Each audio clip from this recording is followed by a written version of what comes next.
Selamat pagi Bapak Ibu Saudara yang kasih Tuhan. Shalom. Kita bersuka cita pada saat pagi hari ini oleh karena kemurahan Tuhan.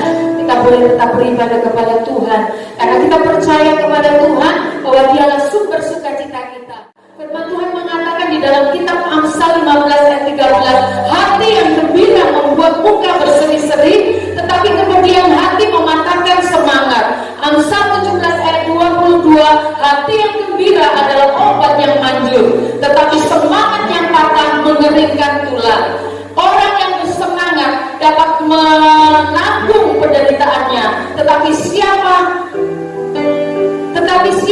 akan memulihkan semangat yang patah? Mazmur 47 ayat 2 mengatakan, hai segala bangsa, bertepuk tanganlah, elung-elungkan Allah dan bersorak-sorailah, sebab Dia adalah Tuhan yang layak kita sembah. Mari kita akan memuji Tuhan dengan segenap hati kita, bersukaria bersama-sama dengan Tuhan. Hati yang gembira adalah obat.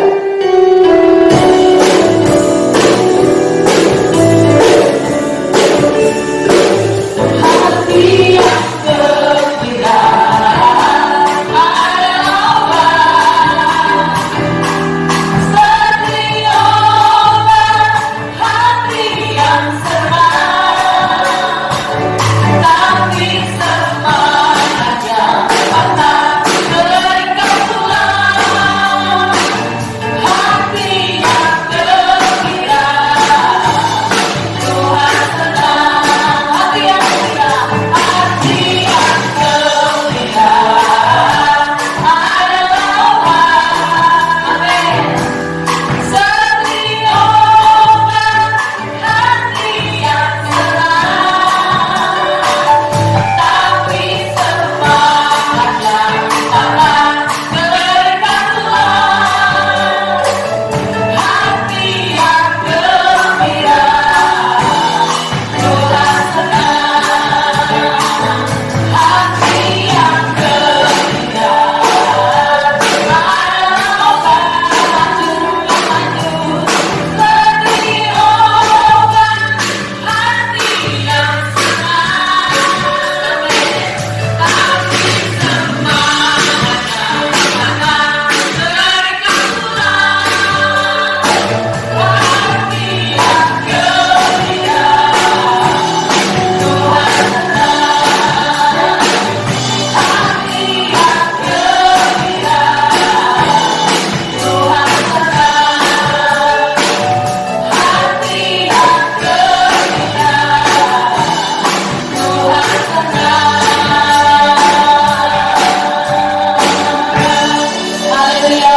Mari kita menyiapkan, kita menghadap hadirat Tuhan saat pagi hari ini. Kita percaya bahwa Tuhan ada di tempat ini. Dia senantiasa bersama-sama dengan kita. Haleluya Yesus. Oh, haleluya. Glory Tuhan. Syukur Yesus.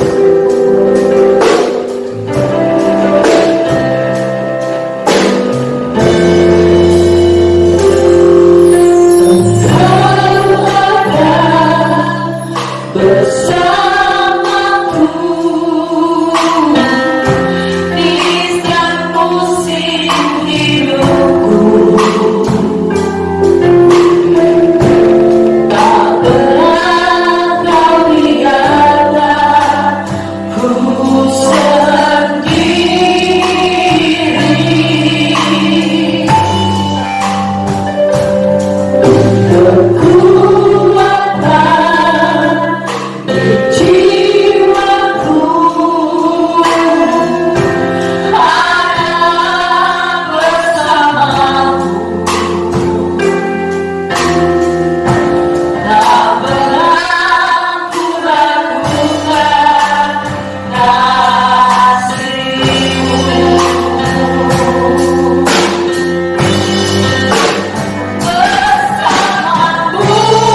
Engkau saat ini Tuhan.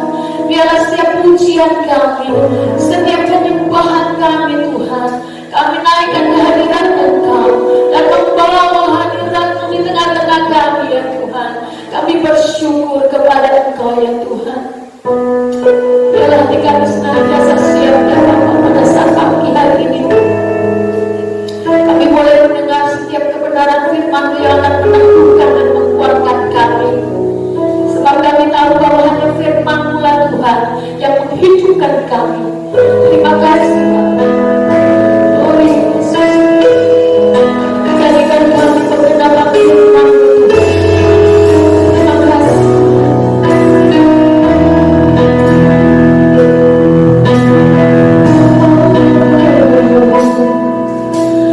Tuhan, Kau selalu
kepadamu Bapa.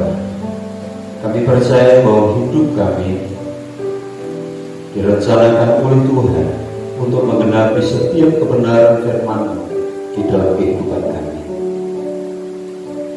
Tengah-tengah segala tantangan dan kesulitan, kami percaya selalu ada jalan yang Tuhan akan nyatakan di dalam kehidupan kami. Melalui kebenaran firman pagi hari ini buat kami dapat melihat jalan-jalan Tuhan di dalam kehidupan kami, supaya dengan demikian kami tetap menjadi kuat dan terus bersemangat di dalam Tuhan. Tuhan berkati firman, berkati hamba-Mu, berkati seluruh sidang jemaat, agar pagi hari ini kami boleh diselamatkan oleh Tuhan, diteguhkan oleh Tuhan. Terima kasih Tuhan. Kami menyambut firman dalam nama Yesus. Tuhan sudah selamat kami. Haleluya. Amin. Pagi hari ini saya mau menyapa jemaat-jemaat yang sedang beribadah di rumah-rumah. Bagaimana kabar saudara yang ada di Salatiga? Hari lambaikan tangan saudara. Ya. Puji Tuhan. Senang sekali dapat bertemu dengan saudara pagi hari ini ya. Puji Tuhan. Sari,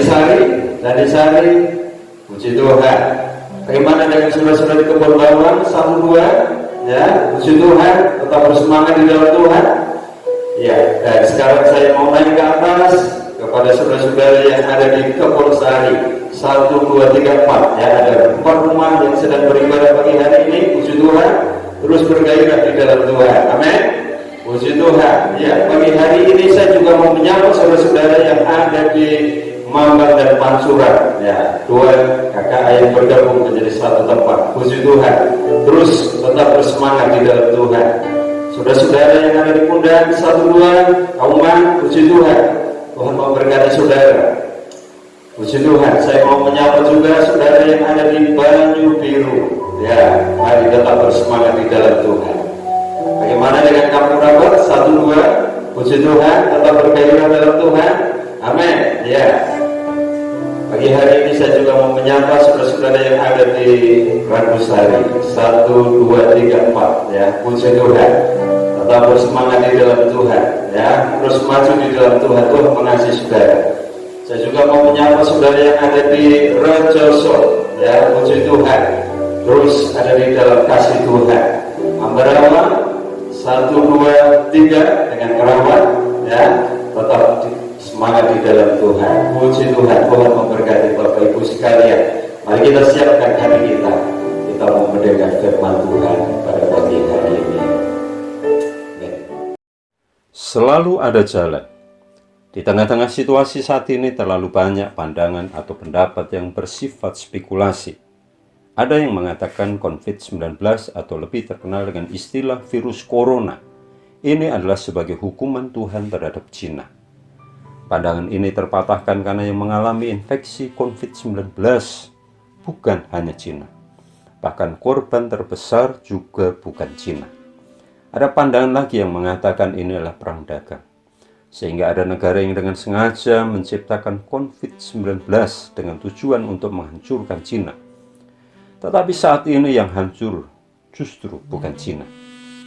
Ada yang lain lagi yang menghubungkan COVID-19 dengan akhir zaman, antikris, dan sebagainya.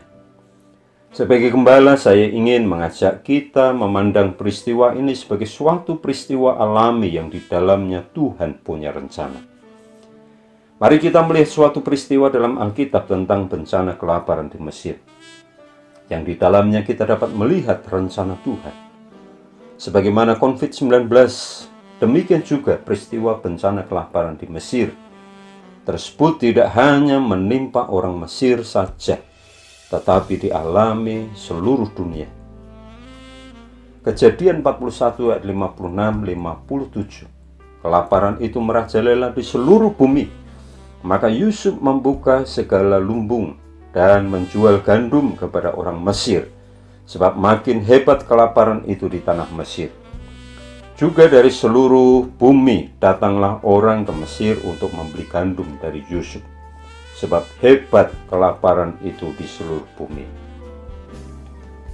Kita dapat melihat kemiripannya dengan COVID-19 yang menginfeksi penduduk dunia di lebih 180 negara dari 201 negara yang ada di dunia ini. Pandemi COVID-19 ini bukan hukuman kepada suatu bangsa, karena sebagaimana dijelaskan di atas, pandemi ini dialami oleh hampir seluruh dunia, termasuk orang-orang Kristen, di mana di dalamnya termasuk hamba-hamba Tuhan yang meninggal akibat terinfeksi COVID-19. Mari kita melihat lebih dalam lagi peristiwa bencana kelaparan di Mesir tersebut dalam sudut pandang sebagai orang percaya. Bencana kelaparan Mesir adalah merupakan peristiwa alami yang terjadi dari masa ke masa. Sebagaimana dikatakan dalam Kejadian 12 ayat 10, ketika kelaparan timbul di negeri itu, pergilah Abraham ke Mesir untuk tinggal di situ sebagai orang asing, sebab hebat kelaparan di negeri itu. Pada masa Ishak, Kejadian 26 ayat 1, maka timbullah kelaparan di negeri itu. Ini bukan kelaparan yang pertama yang telah terjadi dalam zaman Abraham. Sebab itu Ishak pergi ke Gerar kepada Abimelek, raja orang Filistin. Apakah Tuhan mau menghukum bangsa Mesir? Jawabannya adalah sama sekali tidak. Tetapi justru karena Allah mau menyelamatkan bukan saja Mesir, tetapi juga Israel atau keluarga Yakub, bahkan bangsa-bangsa sekitar. Panggilan Yusuf untuk menjadi jalan Tuhan dapat dipahami dalam 3 tahapan sebagai berikut. Pertama, masa persiapan Yusuf dimulai pada waktu Yusuf ada di rumah bapaknya, yaitu ketundukannya pada otoritas orang tuanya. Kejadian 37 ayat 13, lalu Israel berkata kepada Yusuf, bukankah saudara-saudaramu menggembalakan domba-domba di Sikem? Marilah engkau kusuruh kepada mereka. Sahut Yusuf, ya Bapa. Yusuf mempunyai kedekatan hubungan dengan Yakub ayahnya, bukan semata-mata karena Yusuf adalah anak dari istri Rahel, istri yang sangat dicintai Yakub, tetapi juga karena sifat yang dimiliki oleh Yusuf. Alkitab mengatakan Yusuf adalah seorang yang manis sikapnya dan elok parasnya. Masa persiapan Yusuf dapat kita lihat juga dari mimpi-mimpinya. Alkitab mencatat mimpi-mimpi Yusuf yang dituliskan dalam Kejadian 37 ayat 7. Tampak kita sedang di ladang mengikat berkas-berkas gandum. Lalu bangkitlah berkasku dan tegak berdiri. Kemudian datanglah berkas-berkas kamu sekalian mengelilingi dan sujud menyembah kepada berkasku itu. Kejadian 37 ayat 9. Lalu ia memimpikan pula mimpi yang lain yang diceritakannya kepada saudara-saudaranya. Katanya, aku bermimpi pula tampak matahari, bulan, dan 11 bintang sujud menyembah kepadaku.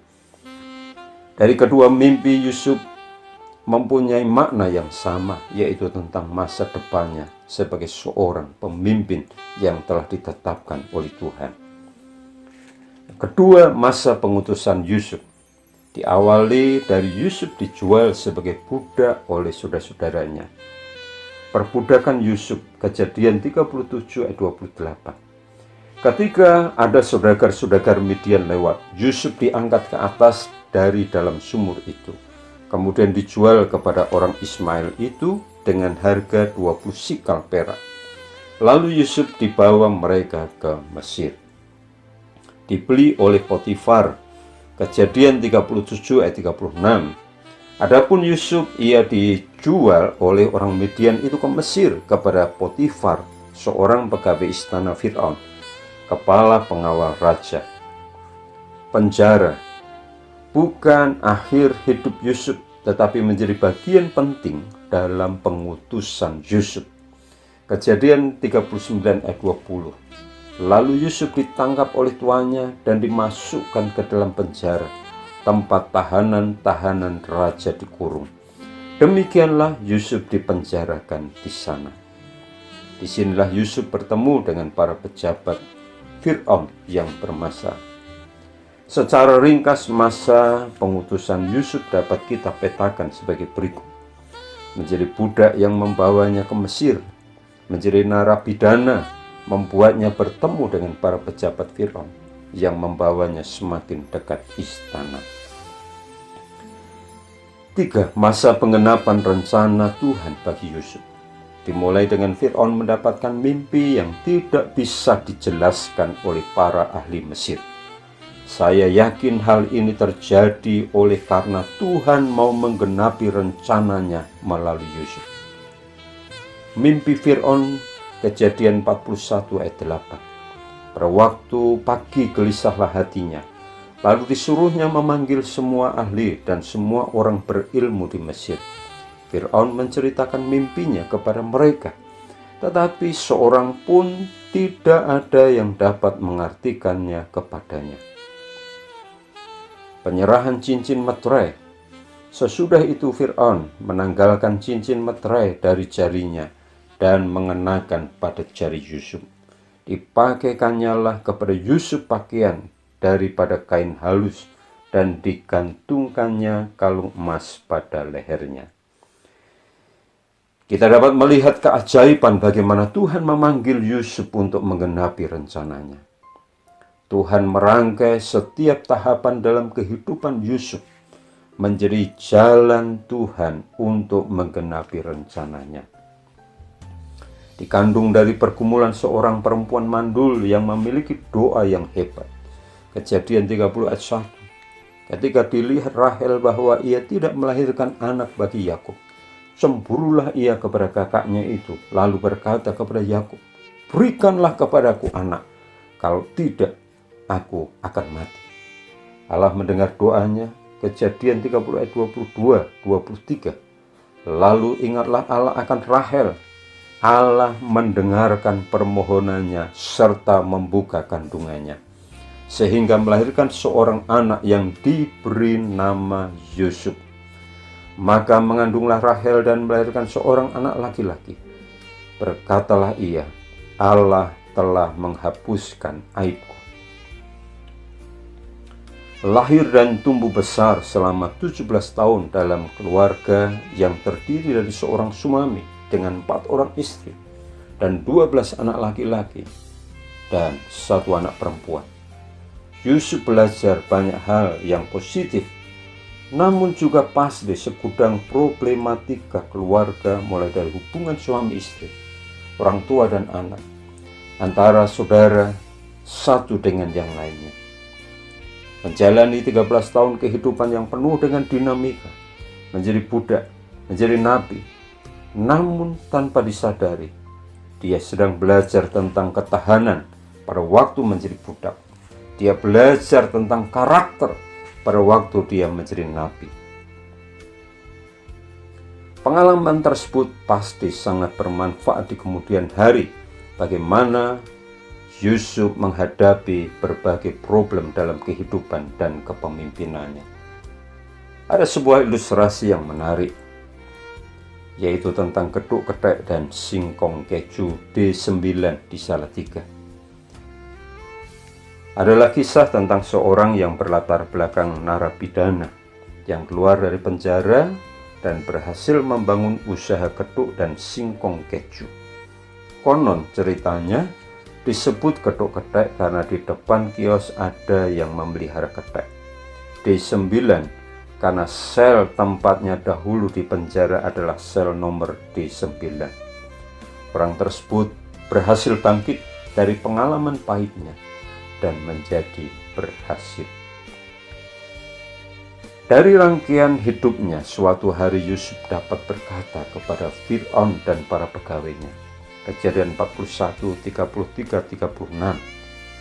Oleh sebab itu baiklah tuanku Firaun mencari seorang yang berakal budi dan bijaksana dan mengangkatnya menjadi kuasa atas tanah Mesir. Baiklah juga tuanku Firaun berbuat begini, yaitu menempatkan penilik-penilik atas negeri ini, dan dalam ke-7 tahun kelimpahan itu memungut 1/5 dari hasil tanah Mesir. Mereka harus mengumpulkan segala bahan makanan dalam tahun-tahun baik yang akan datang ini, dan di bawah kuasa tuanku Firaun menimbun gandum di kota-kota sebagai bahan makanan serta menyimpannya. Demikianlah segala bahan makanan itu menjadi persediaan untuk negeri ini dalam ke-7 tahun kelaparan yang akan terjadi di tanah Mesir, supaya negeri ini jangan binasa karena kelaparan itu. Kepada saudara-saudaranya Yusuf berkata, lalu kata Yusuf kepada saudara-saudaranya itu, marilah dekat-dekat. Maka mendekatlah mereka. Katanya lagi, akulah Yusuf, saudaramu yang kamu jual ke Mesir. Tetapi sekarang janganlah bersusah hati dan janganlah menyesali diri, karena kamu menjual aku ke sini, sebab untuk memelihara kehidupanlah Allah menyuruh aku mendahului kamu. Karena telah 2 tahun ada kelaparan dalam negeri ini, dan selama 5 tahun lagi orang tidak akan membajak atau menuai. Maka Allah telah menyuruh aku mendahului kamu untuk menjamin kelanjutan keturunanmu di bumi ini, dan untuk memelihara hidupmu sehingga sebagian besar daripadamu tertolong. Jadi bukanlah kamu yang menyuruh aku ke sini, tetapi Allah. Dialah yang telah menempatkan aku sebagai bapa bagi Fir'aun dan tuan atas seluruh istananya, dan sebagai kuasa atas seluruh tanah Mesir. Dimulai dengan belajar mengatasi masalah dalam keluarga. Akhirnya Yusuf mengatasi masalah sebuah negara. Keluarga adalah tempat di mana kita belajar segala sesuatu yang berguna dalam kehidupan. Secara pribadi saya belajar tentang kerja keras, tanggung jawab, ketekunan, kebersihan, mengelola keuangan, bahkan kepemimpinan adalah di dalam keluarga. Keluarga adalah sekolah terbaik di mana kita dapat belajar segala sesuatu. Nampaknya kita seperti sedang hidup dalam ketidakpastian. Tetapi seperti Tuhan telah menyiapkan Yusuf 30 tahun sebelum peristiwa bencana kelaparan di Mesir, saya yakin Tuhan juga sudah menyiapkan jalan untuk mengatasi pandemi COVID-19 dengan segala dampaknya. Apakah saudara dan saya termasuk bagian di dalam rencana Tuhan untuk masa ini?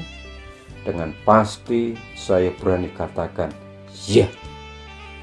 Saudara dan saya dilahirkan dengan rencana Tuhan yang pasti. Mazmur 139 ayat 13-16. Sebab engkaulah yang membentuk buah pinggangku, yang membentuk dan menenun aku dalam kandungan ibu. Aku bersyukur kepadamu karena kejadianku dahsyat dan ajaib, ajaib yang kau buat, dan jiwaku benar-benar menyadarinya. Tulang-tulangku tidak terlindung bagimu ketika aku dijadikan di tempat tersembunyi, dan aku direkam di bagian-bagian bumi yang paling bawah. Matamu melihat selagi aku bakal anak, dan di dalam kitabmu semuanya tertulis hari-hari yang akan dibentuk, sebelum ada satu pun daripadanya. Yeremia 29 ayat 11. Sebab aku ini mengetahui rancangan-rancangan apa yang ada padaku mengenai kamu. Demikianlah firman Tuhan, yaitu rancangan damai sejahtera dan bukan rancangan kecelakaan, untuk memberikan kepadamu hari depan yang penuh harapan. Efesus 2 ayat 10. Karena kita ini buatan Allah, diciptakan dalam Kristus Yesus untuk melakukan pekerjaan baik yang dipersiapkan Allah sebelumnya. Ia mau supaya kita hidup di dalamnya. Amin. Mari kita akan merespon firman Tuhan pada pagi hari ini, Bapak Ibu. Kita menaikkan sebuah pujian bersama-sama. Bagian refrennya saja, selalu ada jalan.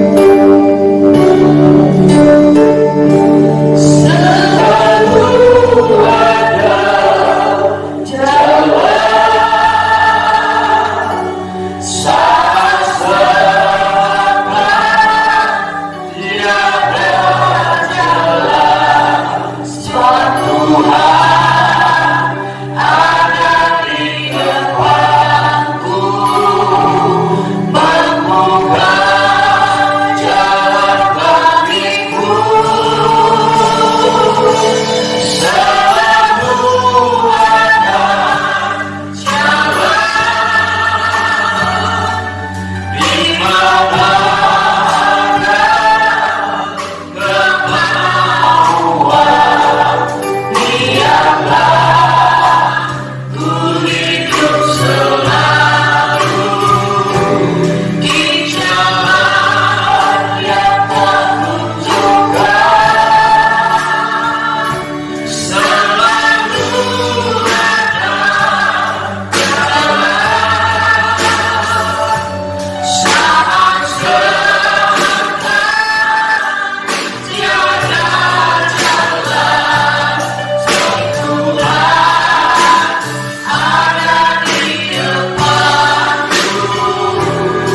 Ada di dalam segala keadaan yang kami hadapi dalam hidup kami, selalu ada jalan yang Kau mau tunjukkan kepada kami.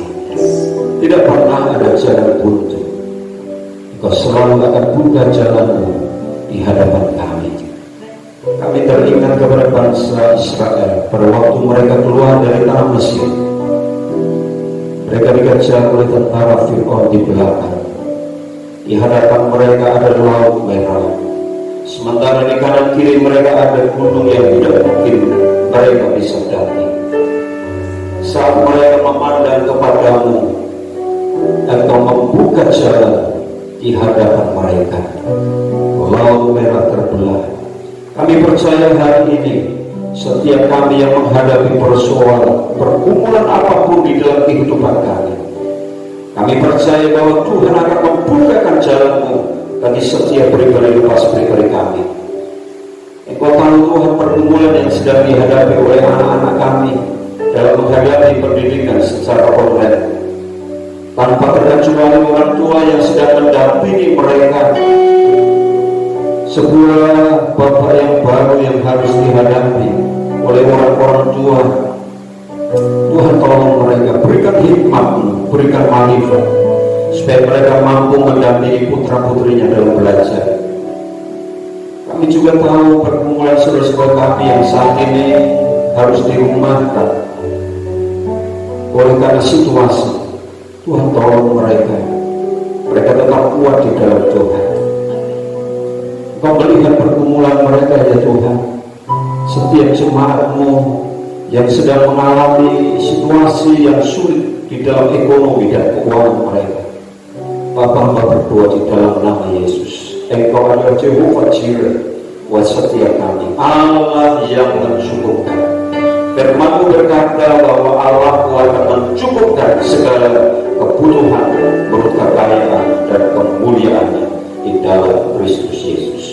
Kenapi janji-Mu Tuhan bagi setiap sidang jemaat-Mu yang menaruh harap dan percaya kepada-Mu.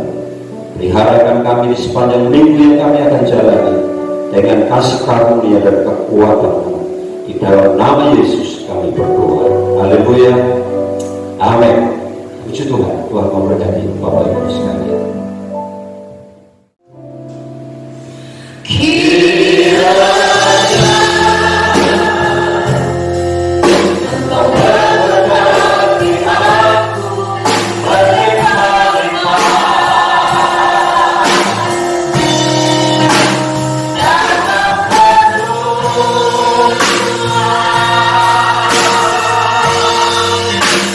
Daerahku